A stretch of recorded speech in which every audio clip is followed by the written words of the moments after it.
Ceci est la manne quotidienne, version audio.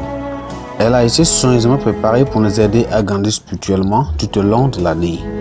Nous sommes aujourd'hui lundi 7 mars 2023 et nous considérons le thème simplement merveilleux. Simplement merveilleux. Prions. Père, nous te remercions aujourd'hui, te glorifions pour cette opportunité que tu nous as donnée pour pouvoir étudier ta parole. Seigneur, selon ta parole, nous sommes aujourd'hui devant toi pour lire et entendre et écouter. Nous prions, Seigneur, donne-nous, Seigneur, la compréhension nécessaire et aussi l'obéissance à ta parole chaque moment qu'elle vient vers nous. Au nom de Jésus, nous avons prié. Amen. Nous considérons aujourd'hui simplement merveilleux. Et dans notre texte dans le livre de Psaume, chapitre 19, à partir du verset 1 jusqu'au verset 7. Au chef des chantres, Psaume de David. Les cieux racontent la gloire de Dieu et l'étendue manifeste l'œuvre de ses saints. Le jour en instruit un autre jour. La nuit en donne connaissance à une autre nuit. Ce n'est pas un langage. Ce ne sont pas des paroles dont le son ne soit point entendu. Les retentissements parcourent toute la terre. Leurs accents vont aux extrémités du monde, où il a dressé une tente pour le soleil. Et le soleil, semblable à un époux qui sort de sa chambre, se lance dans la carrière avec la joie d'un héros. Il se lève à une extrémité des cieux, il achève sa course à l'autre extrémité. Rien ne se dérobe de sa chaleur. La loi de l'Éternel est parfaite. Elle restaure l'âme. Le témoignage de l'Éternel est véritable. Il rend sage l'ignorant. Les ordonnances de l'Éternel sont droites. Elles réjouissent le cœur. Les commandements de l'Éternel sont purs. Ils éclairent les yeux. Amen. Nous considérons le thème simplement merveilleux. Simplement merveilleux. Notre verset clé se trouve dans le verset 2 qui dit: les cieux racontent la gloire de Dieu et l'étendue manifeste l'œuvre de ses mains. Allons-y dans le message. Un soir, on conduisit par la première fois de sa vie un jeune homme sur les rives de l'océan Atlantique dans un pays d'Afrique de l'Ouest. Au loin, la douce lueur du soleil couchant jetait ses rayons sur les vagues qui venaient s'étaler au pied du garçon. Il restait là, dans la cante. Finalement, après être resté 100 fois pendant un moment, le garçon a demandé à son guide: y a-t-il un moteur sous les eaux qui fait bouger l'eau comme ça? Son guide,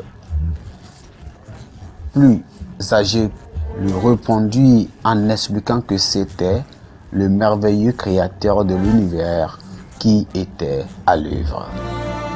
Le psalmiste, ici, est aussi intimidé par les grandes œuvres de la création. Adorant les créateurs, leur créateur, il en relève les éléments un à un par un signe d'honneur au Tout-Puissant, qui les a façonnés dans l'ordre et la beauté dans lesquelles nous les trouvons.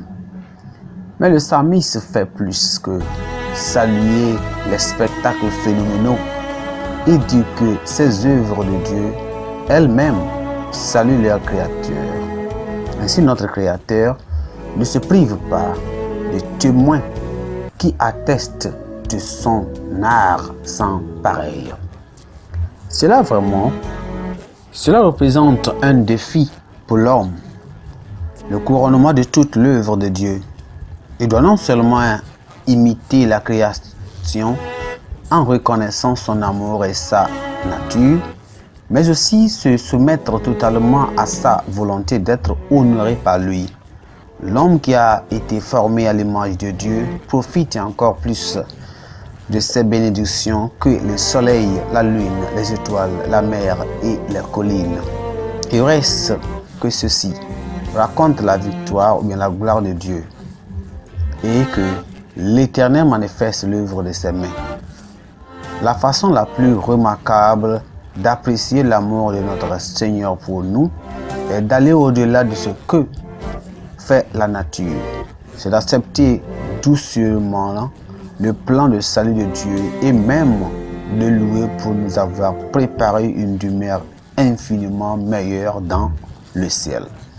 Nous devons également faire connaître la gloire aux autres afin qu'ils puissent aussi adorer ce merveilleux Créateur Dieu.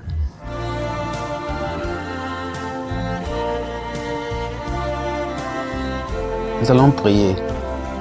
Père, nous te remercions aujourd'hui pour ta parole.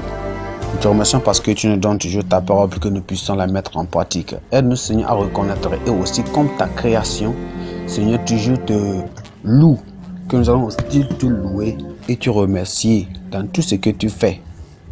Nous prions, Seigneur, aide-nous qu'à la fin, la gloire et le nom te sera donné au nom de Jésus. Seigneur, merci car tu nous as exaucés. Au nom précieux de Jésus, nous avons prié. Amen. Notre pensée du jour dit: laissez la nature vous inspirer pour servir votre Créateur.